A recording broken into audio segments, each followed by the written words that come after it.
ভাবুন তো, প্রচন্ড গরমের মধ্যে হঠাৎ করে বিদ্যুৎ চলে গেল। একবার নয়, দুইবার নয়, বারবার।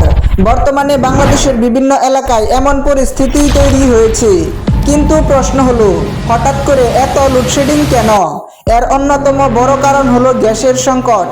দেশের অনেক বিদ্যুৎ কেন্দ্র গ্যাসের উপর নির্ভরশীল, কিন্তু গ্যাস সরবরাহ কমে যাওয়ায় এসব কেন্দ্রে প্রয়োজন অনুযায়ী বিদ্যুৎ উৎপাদন করা সম্ভব হচ্ছে না। ফলে চাহিদার তুলনায় বিদ্যুতের ঘাটতি তৈরি হচ্ছে। সাম্প্রতিক তথ্য অনুযায়ী দেশের বিদ্যুৎ ঘাটতি কয়েক হাজার মেগাওয়াট পর্যন্ত পৌঁছেছে এবং গ্রামাঞ্চলের কিছু এলাকায় দীর্ঘ সময় ধরে লোডশেডিং হচ্ছে। পরিস্থিতি সামাল দিতে বিদ্যুৎ সাশ্রয়ের উদ্যোগও নেওয়া হয়েছে। মার্কেট, শপিং মল ও দোকানপাট রাত 8টার মধ্যে বন্ধ করার নির্দেশ দেওয়া হয়েছে। পাশাপাশি অপ্রয়োজনীয় আলোকসজ্জা ও বিলবোর্ডের বিদ্যুৎ ব্যবহার কমানোর উদ্যোগ নেওয়া হয়েছে। অর্থাৎ শুধু বিদ্যুতের চাহিদা বেড়েছে বলেই নয়, গ্যাস ও জ্বালানি সরবরাহের সংকটও বর্তমান বিদ্যুৎ সমস্যার বড় কারণ। এখন সবচেয়ে বড় প্রশ্ন, এই বিদ্যুৎ সংকট কতদিন চলবে এবং কবে পরিস্থিতি স্বাভাবিক হবে? আপনার এলাকায় বর্তমান লোডশেডিংয়ের অবস্থা কেমন কমেন্টে জানাতে ভুলবেন না।